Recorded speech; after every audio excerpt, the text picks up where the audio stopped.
Good morning, dear friends. Myself, Dr. Chandrakant Ahir. So let me start this first chapter of second theory paper, that is analytical chemistry. And the name of chapter is Introduction to Analytical Chemistry. So this chapter is divided into 3 points. What is analytical chemistry, the analytical perspectives, and common analytical problem. So let's start with analytical chemistry. What is analytical chemistry? So analytical chemistry is a branch of chemistry which deals with separation, identification, and determination of amount of compound present in a sample. And this determination, separation, identification, these are the steps involved in this analytical chemistry. So it is divided into two major branches. First is qualitative analysis, and second is a quantitative analysis. So what is qualitative analysis? In qualitative analysis, it deals with the identification of substance. So substance identification is carried out. It is concerned with what this identification is related with the element or the compound. What elements are present, what type of compound is there, or the compound are in a sample. Qualitative analysis is further divided into two branches. Inorganic qualitative analysis. So in this case, this identification of ions of elements are separated and identified by precipitation techniques. So in this analysis of ions of inorganic compounds are precipitated and determined and identified. In organic qualitative analysis, these elements or compounds are identified by chemical reactions or instrumental techniques. For example, IR, NMR, spectroscopy. So these are the techniques, tools we have to use for detection of organic compound. The second major type is a quantitative analysis. So in quantitative analysis, it deals with the determination how much of a particular substance is present in a sample. So this quantity, how much of a particular substance is present in a sample, that is called as a quantitative analysis. It can be done by different methods such as instrumental analysis. Physical properties of a substance is measured to determine the chemical composition of a substance. So this chemical composition is determined by using either physical properties or instrumental analysis. These analytical methods are generally classified according to the property which is measured. So this method is varied with property. If property is changed, method is changed in the final measurement procedure. Thus, by discussing all this point, what we say, quantitative analysis, qualitative analysis, by considering all these steps, what we say, this analytical chemistry may be defined as a science and again arts of determining the composition of material in terms of elements or compound content. So this analytical chemistry is defined as a science and arts of determining composition of material in terms of element or compound content. So just now we say these property and methods are related. So some of the important physical properties and the name of analytical methods are listed in table as. So these are serial number physical property. So this is the physical properties to be measured, and on the basis of that physical property we have this analytical method, name of analytical method. So first property is a mass. By measuring the mass, for measuring the mass we have the technique gravimetric analysis. For volume we have this volumetric analysis. Electric potential, electrical conduction, these properties are used for analytical method as a conductometry, potentiometry, voltammetry, polarography. So these are the technique in which these are the analytical technique in which these properties are used. Absorption radiation. This radiation absorb is used in spectrometric, that is X-ray, UV, IR, atomic absorption, NMR. So these are the properties. These properties is used in this analytical method. Emission of radiation. This property used in emission spectroscopy, flame photometry, fluorescence, etc. Scattering of radiation properties used in turbidimetry, Raman spectroscopy. Reflection of radiation used in refractometric analysis. Rotation of radiation is used in polarimetric analysis. Diffraction of radiation used in X-ray, electron diffraction methods. Mass to charge ratio. So this property is used in mass spectrometry. Thermal analysis. This property used in thermal conductivity. So this is about analytical chemistry. Now we consider this analytical perspective. Second major topic, that is analytical perspective. So each branch of chemistry being a unique perspective to the study of chemistry, any branch. So in this analytical chemistry, analytical perspective is based on this many.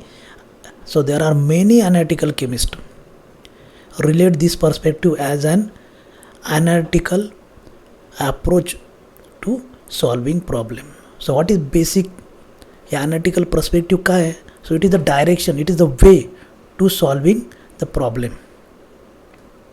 That is simple. It is a way or steps to follow the solving the problem.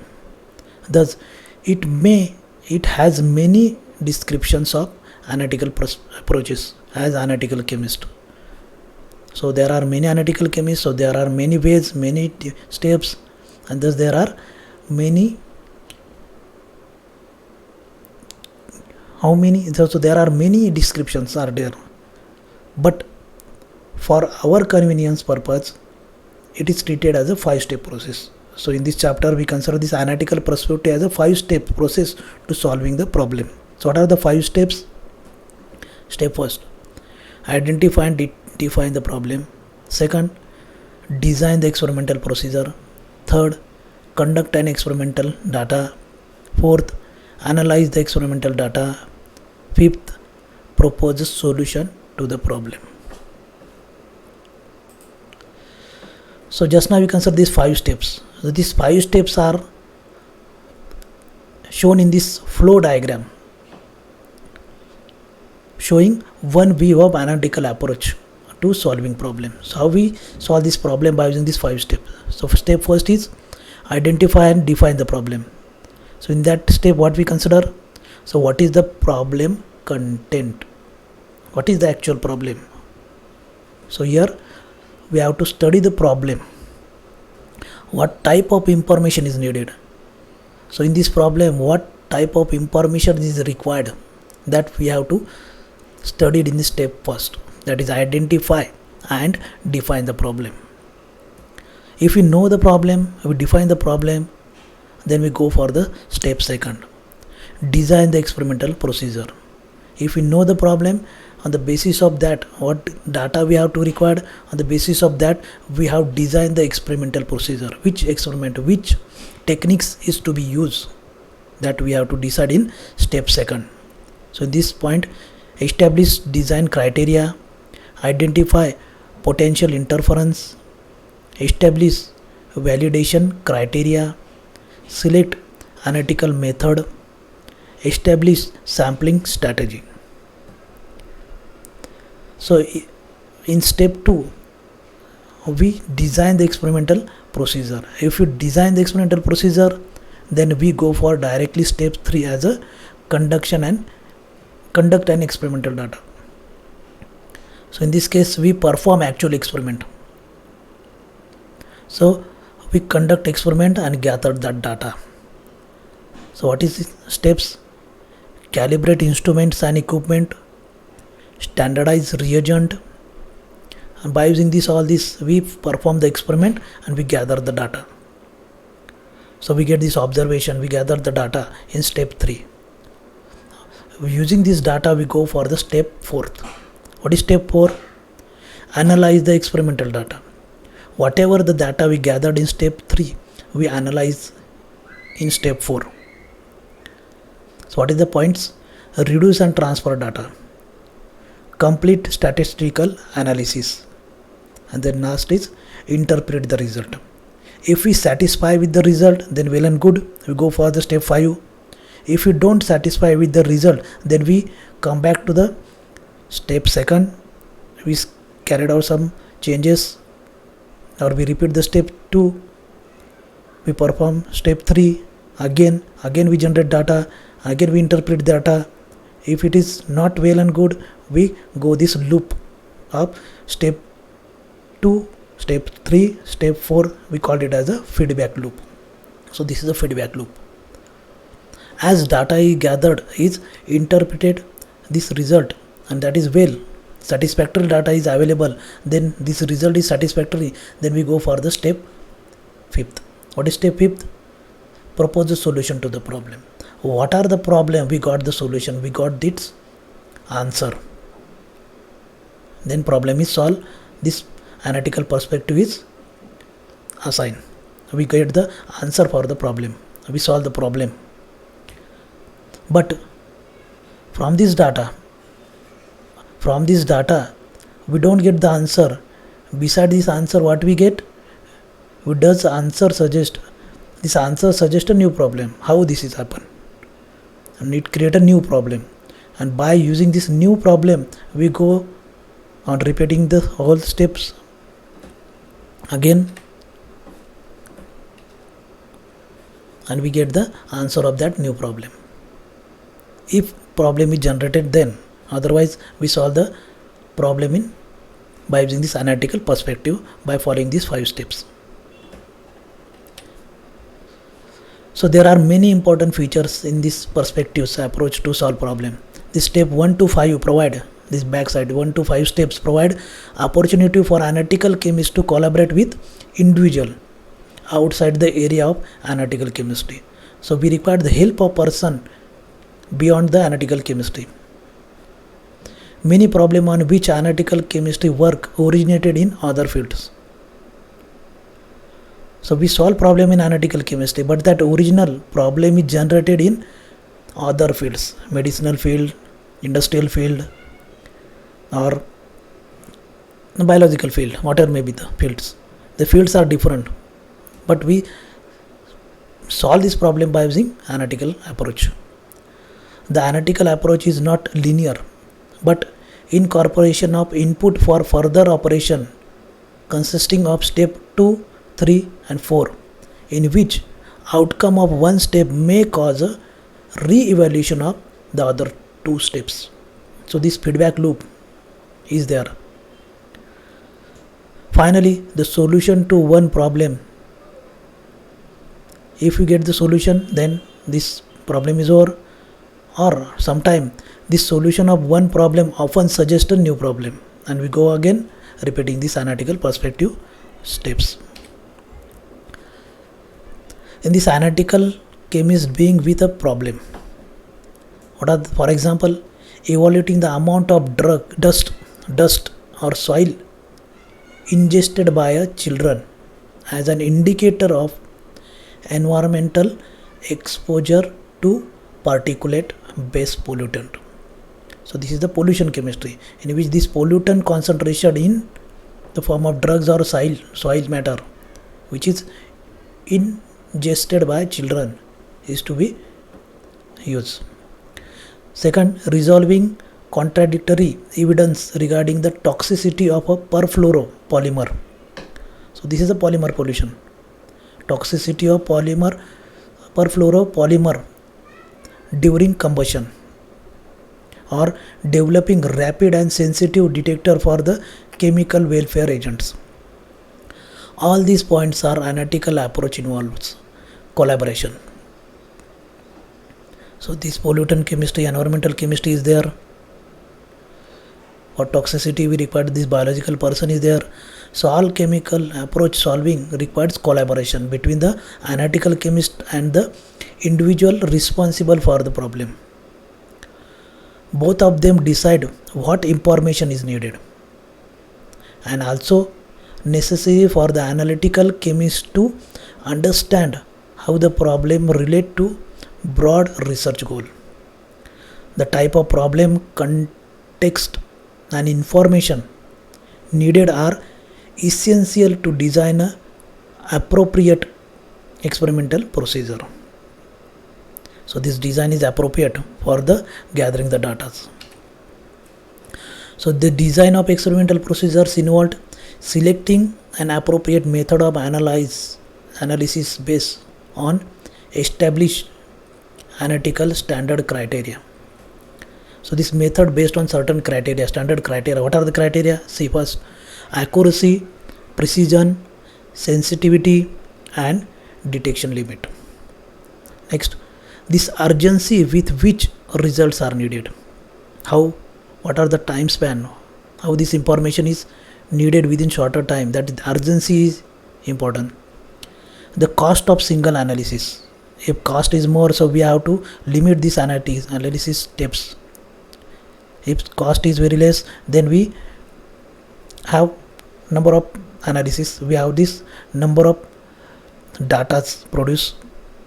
So this cost is very important. If cost of single analysis is very large, so we limit this analysis. The number of sample to be analyzed and the amount of sample available for analysis. So this is again very important. Number of sample to be analyzed. How many samples are there? And the amount of sample available for analysis. If very small amount is there, then we go for the technique, instrumental technique, in which very milligram of sample is sufficient for the analysis. So such type of approach is very important. The most visible part of the analytical approach occurs in laboratory, the actual experiment. As a part of validation process, physical standard or appropriate chemicals are used in calibration. Any equipment being used and solution concentration must be known. So we have to use standard solutions, calibrated instruments. Select samples are analyzed and the raw data recorded. So sample selection is very important. The collection raw data is analyzed. Data must be reduced and transferred to more readily analyzable form. A statistical treatment of data is used to evaluate the accuracy and precision of the analysis and validate the procedure. If accuracy precision is very good, well and good, then this procedure is good. That is a statistical treatment. The results are compared with the design is reconsidered. Additional experimental trials are run or problem solution is proposed. If results well and good, we propose the solution to the problem. If results are not satisfactory, we go on trial. We make more trials, we gather more data and we propose the solution. The proposed results are subject to an external evaluation. So these are the external person or system is used to evaluate that data. So we get the solution that may result a new problem. May result. If new problem is created, then we begin with a new analytical cycle. Otherwise, we get the solution to the problem. In addition to each of above 5 steps, consider the following questions. What is analytical problem? What type of information is needed to solve the problem? How will the solution to the problem is used? What criteria were considered in designing the experimental procedure? Were there any potential interference that had to be eliminated? If so, how were they treated? Is there a plan for validating the experimental methods? How were the sample collection? Is there any evidence that step 2, 3, 4 of analytical approach are repeated more than once? That feedback loop. Was there a successful conclusion to the problem? All the questions are to be addition in analytical perspectives.